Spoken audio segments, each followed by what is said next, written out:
Continuamos con La Mañana en directo. Le agradecemos la comunicación y haber atendido nuestra llamada al expresidente Carlos Mesa. Además es candidato a la presidencia de nuestro país para las próximas elecciones del 18 de octubre por Comunidad Ciudadana. Don Carlos, un gusto saludarlo, como siempre, bienvenido a nuestro programa. Don Carlos, quiero comenzar con la siguiente pregunta.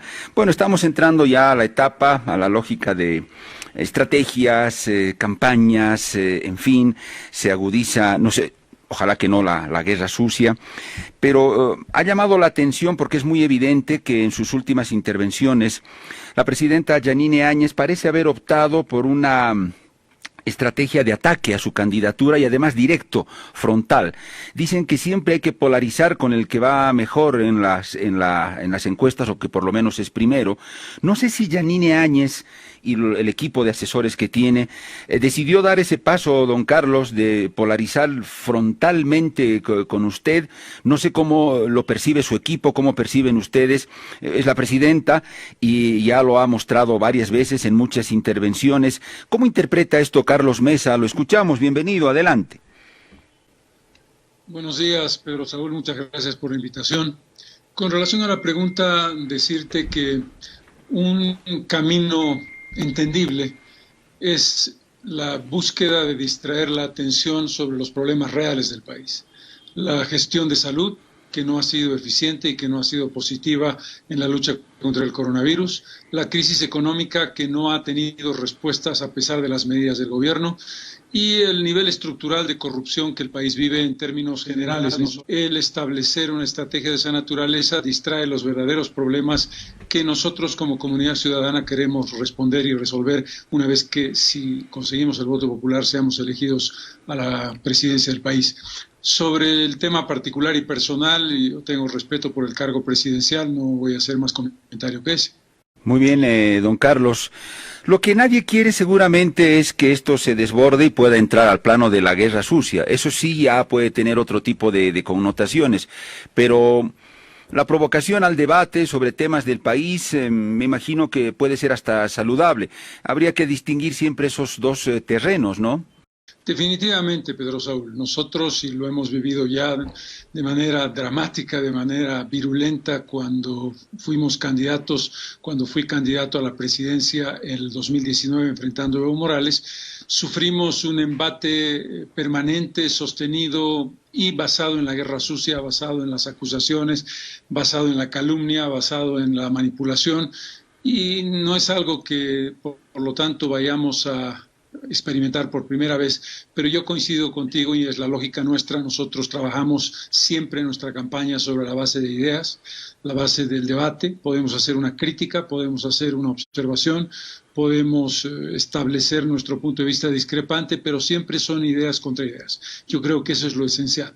Lo esencial en una campaña política no es que nos echemos florcitas, porque una campaña tiene que mostrar diferencias y tiene que basarse en la crítica al otro para establecer tu propia propuesta y generar propuestas positivas. Es una combinación de ambas cosas. Pero la base son ideas, no pueden ser calumnias, acusaciones, falaces o mentiras. Una combinación de ambas cosas. Pero la base son ideas, no pueden ser calumnias, acusaciones, falaces o mentiras. Don Carlos, más allá de lo que pudo decir Arturo Murillo en algún momento, el ministro de Gobierno, en este tiempo reciente, no sé, alguien de Juntos se contactó con ustedes, los llamó para por lo menos intercambiar algunas ideas, sondear algún criterio, o nunca se dio eso, don Carlos, en este tiempo, o último tiempo, si usted quiere? Si consideramos el tiempo de los últimos meses, no ha habido ningún contacto, ninguna iniciativa por parte de Juntos, salvo esa afirmación pública del ministro de Gobierno que nunca se concretó. Don Carlos, planteado así el tablero electoral, bueno, pues usted tiene experiencia, es periodista, hizo mucho análisis, bueno, hace análisis. Don Carlos, ¿cómo ve la posibilidad? Es un movimiento de fichas muy ajedrecístico, si usted quiere, lo que va a ocurrir de acá en adelante. Eso de que se bajen las candidaturas, no sé si todavía se va a insistir. No sé dónde o cómo van a parar las candidaturas de Camacho, de Jorge Quiroga. No sé qué estará esperando juntos, porque se le ha pedido a Yanine Áñez que sería bueno que deje la candidatura, que eso de pronto divide el voto, en fin. Ahí se lo visibiliza a usted. Todos coinciden en que aparentemente es el candidato más tranquilo, el más estable, porque tiene una votación que está mostrando que hay una tendencia de preferencia. Pero el resto, don Carlos, ¿cómo lo está viendo usted? El más golpeado por esta última ola violenta de los conflictos que han protagonizado, el voto útil, son muchas cosas, don Carlos. Usted en su lectura la tiene clara, porque en función a eso me imagino que también se va a apuntalar la campaña. Como tú sabes, Pedro Saúl, la línea de Comunidad Ciudadana es muy clara en dos direcciones. Primero, en su propuesta, en su estructura, en su organización, desde que comenzamos la campaña el 6 de octubre de 2018 hasta hoy, la campaña contra Evo Morales y la campaña ahora enfrentando a Luis Arce Catacora, ha mantenido una línea de conducta inalterable, un conjunto y estructura de candidatos, salvo aquellos que decidieron irse a otra fuerza política, lo cual es parte legítima de sus propias decisiones. No nos hemos movido en función del oportunismo, en función del sol que mejor calienta o de la vela que mejor sopla, el viento que mejor sopla, para decirlo mejor. Hemos mantenido la candidatura vicepresidencial, que creo que es un acierto, lo cual muestra continuidad, seriedad, un sentido de coherencia y visión de Estado. Y con relación a las otras candidaturas, como tú sabes también, Pedro Saúl, nunca nos hemos pronunciado ni hemos pedido a nadie que se baje o que se alíe o que deje de estar donde está. Cada cual sabrá lo que hace en función de su propia conciencia y en función de sus verdaderas expectativas de voto, y tendrá que analizar si su participación en la elección apoya, aporta, perjudica o no al país.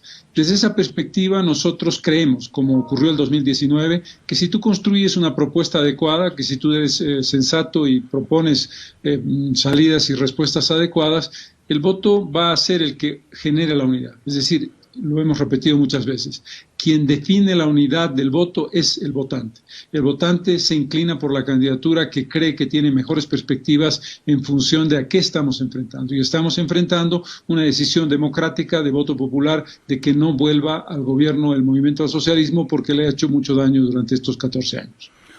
Don Carlos, inevitablemente estaremos ya en la antesala de una nueva conformación, una nueva estructura de la Asamblea Legislativa o Parlamento, en donde volveremos al tiempo, ojalá que en el buen sentido de la palabra, de los pactos, de tener que acordar la aprobación de leyes, la toma de medidas, porque uno se imagina la bancada de lo que posiblemente podría ser su gobierno, o otro que entre, una bancada de juntos, evidentemente, podrá obtener seguramente uno que otro asambleísta por ahí, Camacho, en fin.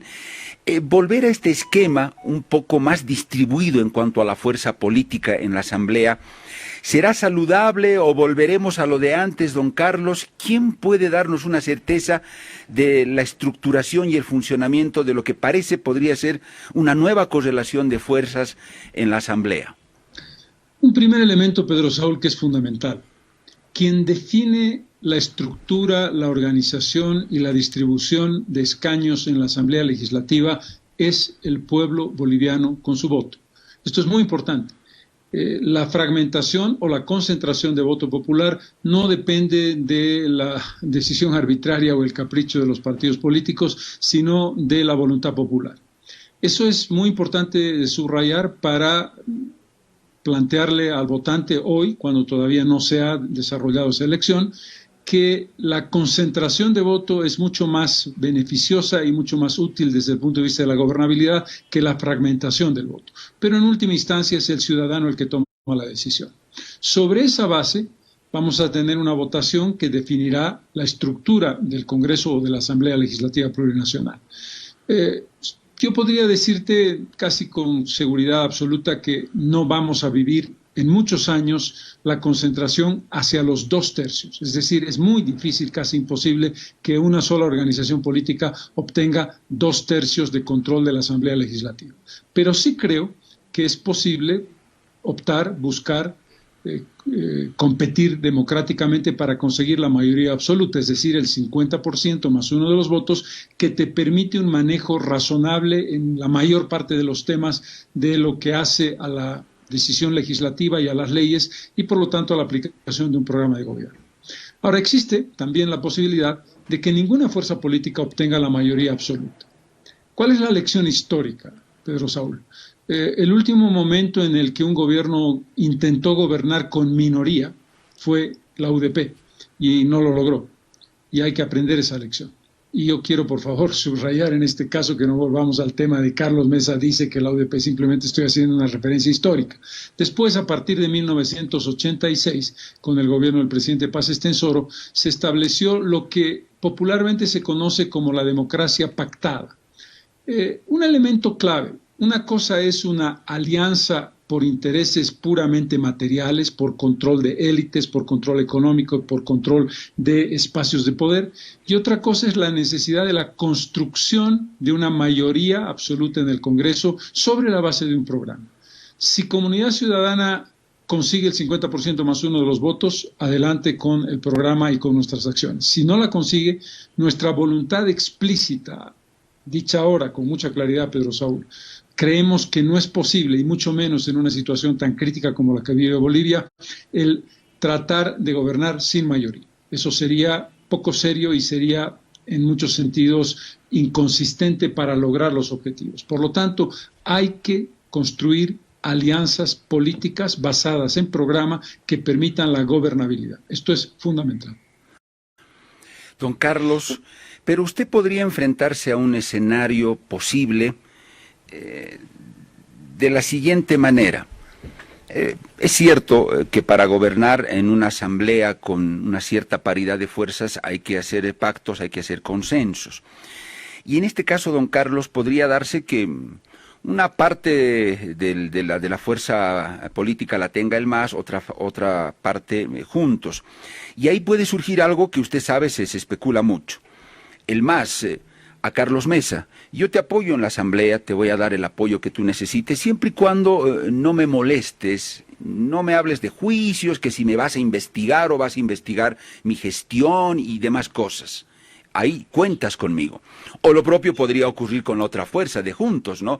Yo te doy mi apoyo, cuenta con él, siempre y cuando no entremos al terreno de que investigas, fiscalizas qué fue mi gestión.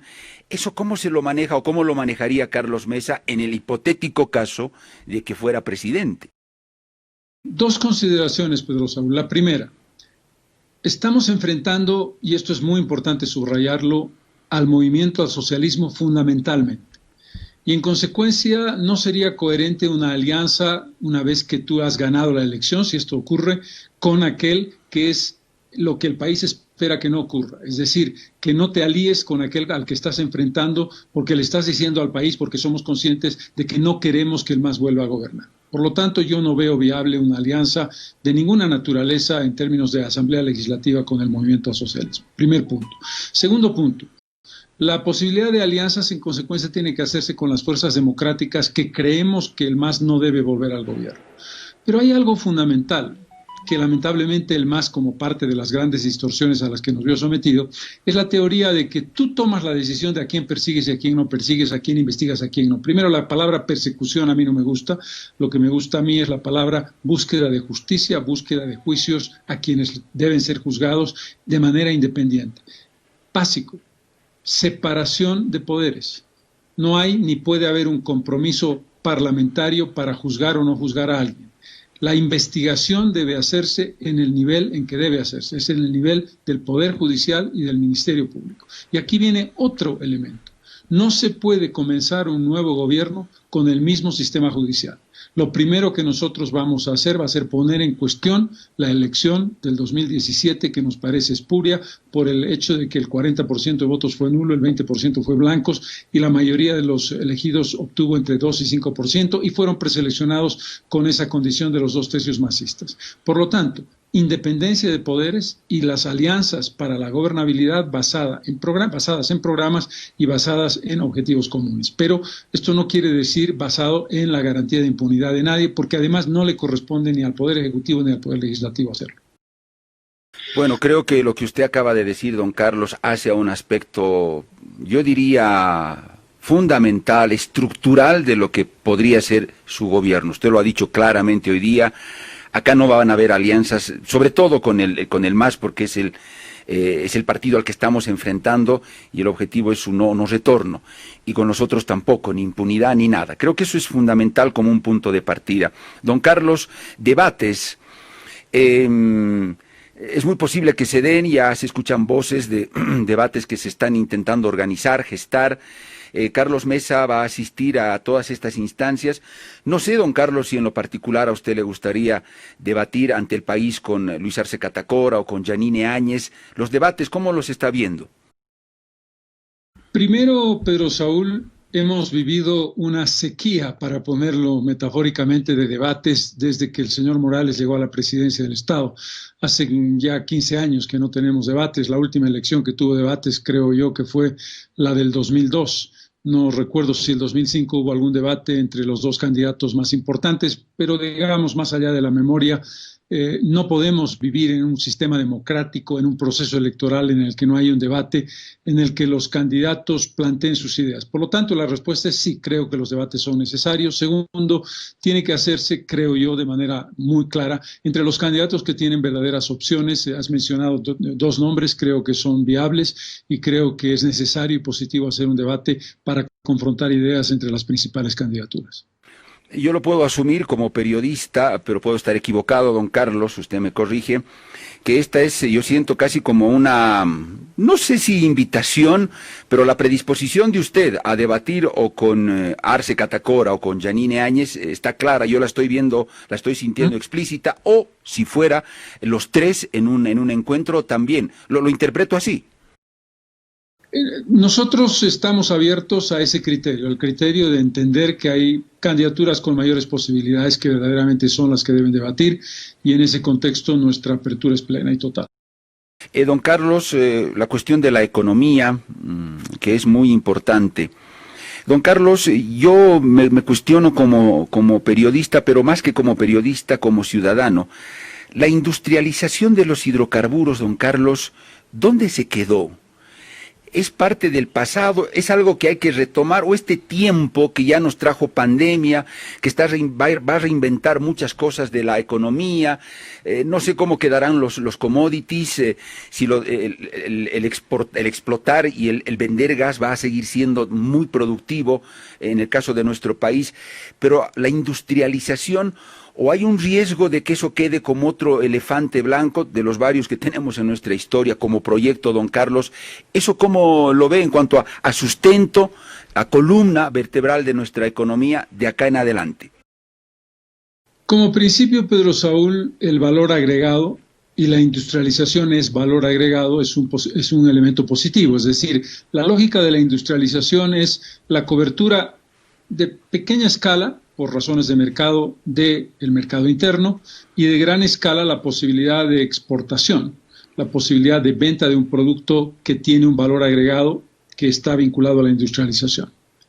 Ese concepto positivo se enfrenta a una realidad muy evidente. El caso más claro tiene que ver, no estoy hablando del tema específico de industrialización de hidrocarburos, pero sí de industrialización con la planta de Uri. Si tú construyes una planta que te ha costado alrededor, grosso modo, de $1.000 millones, la haces funcionar a un 8 o un 10% de su capacidad, no has conseguido un mercado previamente establecido y garantizado, no tienes un sistema de transporte adecuado y por lo tanto costos de flete muy importantes, estás con una planta que no te está funcionando y que te está haciendo perder de manera significativa, quiere decir que lo que se hizo estuvo mal hecho. El principio abstracto está bien, pero ese principio abstracto tiene que estar vinculado a hechos objetivos, mercados, precios, rendimiento, capacidad instalada, etcétera, etcétera. Dicho esto, estamos enfrentando en el tema de hidrocarburos un desafío muy complejo.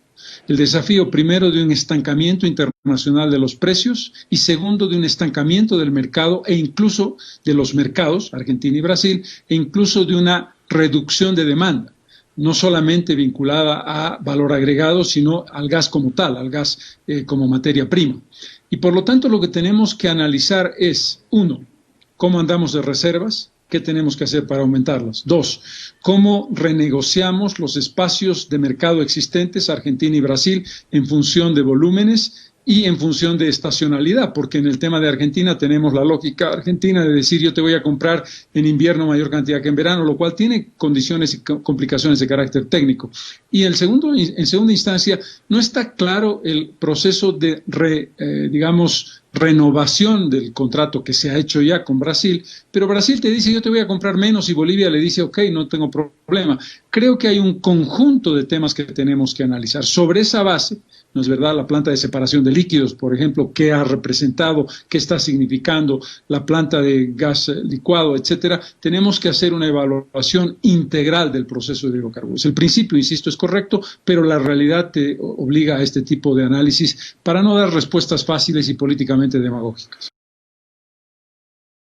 Don Carlos, por lo que usted dice, la planta de urea, que estratégicamente parece tener muchos errores en su concepción y todo lo demás, no se discute la idea de industrialización, pero en ese contexto que usted plantea, yo veo que usted le ve muy pocas perspectivas a esa planta. No sé, salvo que la llevemos a otro lugar, la volvamos a construir, pero no parece ser muy promisorio su futuro, don Carlos. Si la pregunta es, ¿hay que cerrarla o hay que desmantelarla? La respuesta es, no es el concepto. El concepto es, una vez que lleguemos al gobierno, si somos elegidos por el voto popular, saber cuál es la realidad. Probablemente trasladarla del lugar puede ser más cara en función de lo que te signifique, porque tú tienes que financiar la inversión y tienes que pagar la inversión y tienes que justificarla con la venta.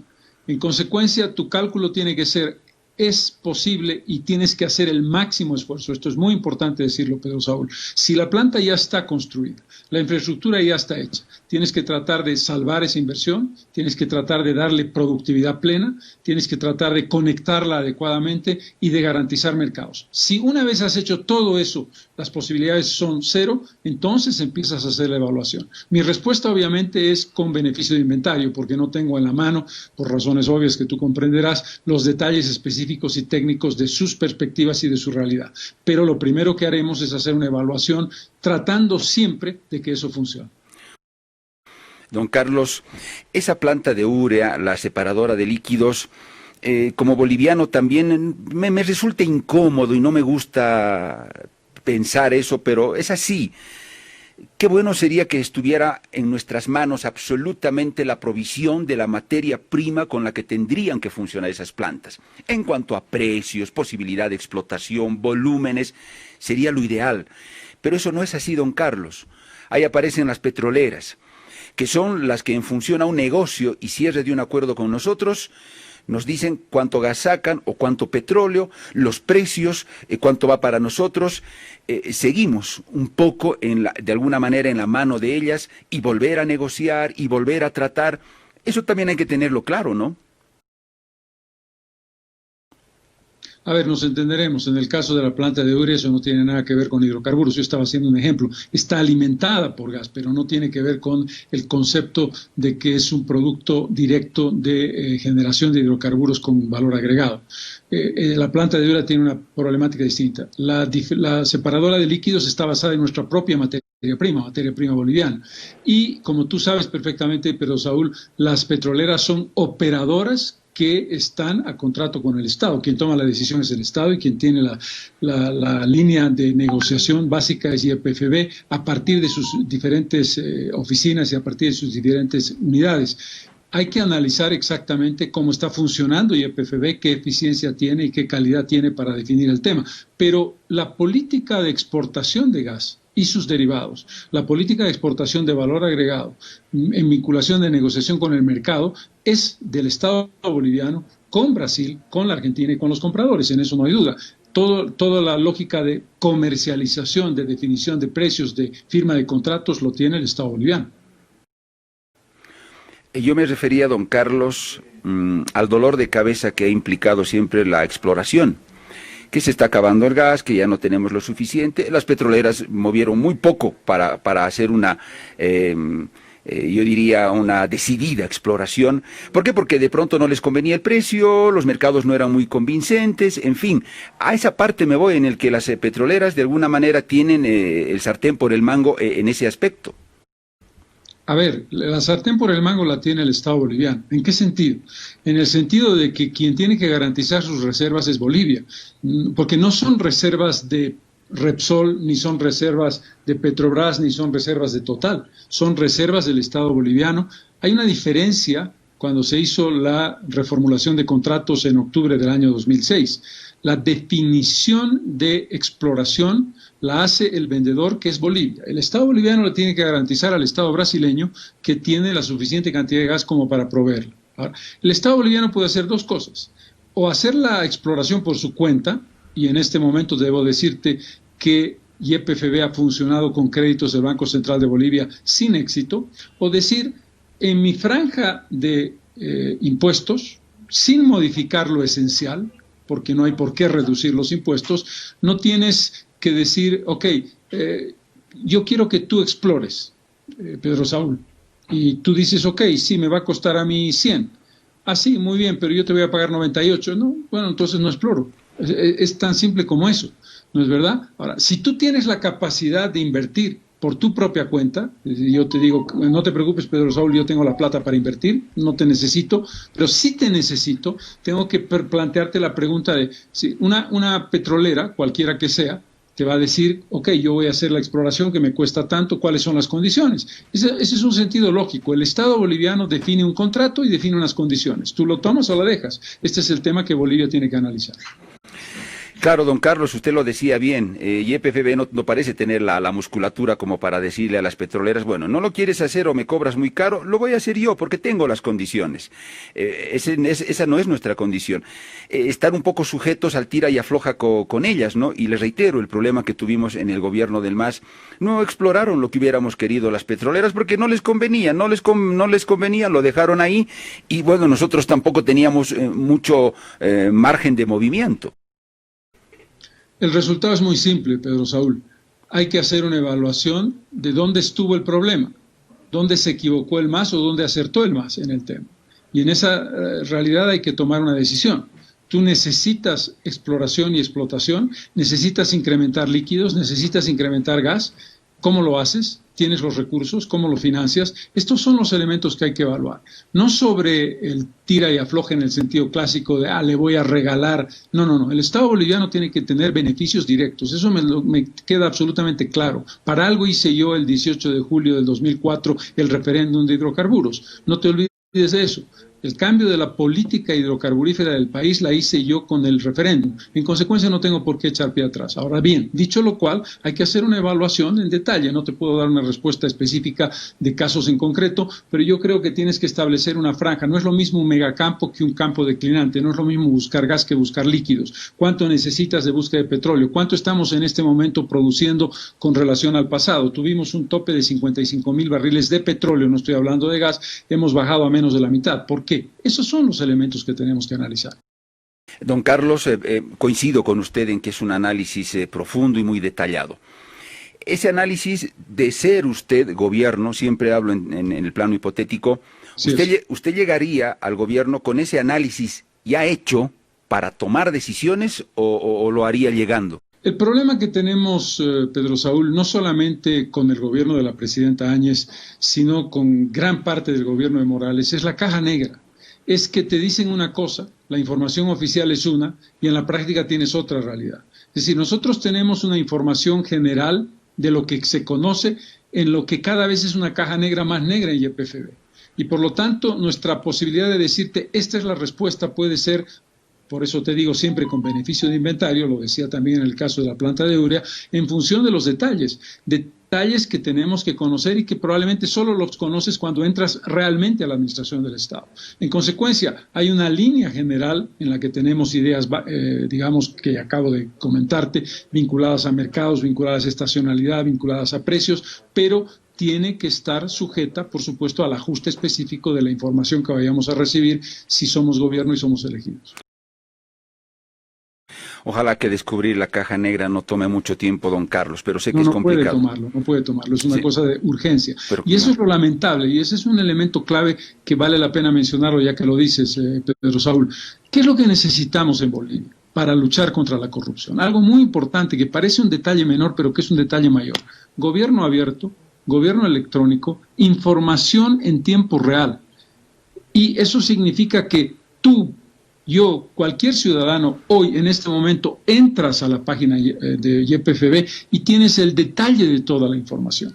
Ese es un primer criterio que tenemos que convertirlo en una norma. Y el segundo elemento, hay que sancionar de manera clara a aquellos funcionarios del Estado que terminan el gobierno o termina su gestión en el mismo gobierno y se llevan la computadora y se llevan el disco duro y te dejan vacío de información. Eso es un delito. Y esa es una de las prácticas más habituales en un gobierno que termina su gestión cuando le deja al otro gobierno nada, lo básico, los elementos, pero la información más importante acaba en las casas de los funcionarios. Eso no puede volver a repetirse. Don Carlos, le agradezco por el tiempo. Queda un tema pendiente. Sería absurdo desaprovecharlo, don Carlos, en el minuto que me queda, pero se lo voy a dejar planteado para una próxima entrevista. La reconciliación que necesita la sociedad boliviana y el liderazgo fuerte, la impronta también que tiene que tener el líder que llegue a gobernar el país para transversalizar todo eso, don Carlos, porque ahí tiene que entrar la economía, entran empresarios, entran transportistas, estudiantes, el mundo científico, universitarios. Todo tiene que impregnarse en nuestras vidas por este intento de reconciliación. Es un tema muy lindo, pero yo creo que da para otro momento, ojalá una próxima charla que tengamos, don Carlos. Con mucho gusto, encantado, a disposición, Pedro Saúl, cuando tú quieras. Muchas gracias por la oportunidad y muy buenos días. Igualmente, don Carlos, para usted. El expresidente Carlos Mesa, en esta charla, en nuestro programa, hacemos una pausa.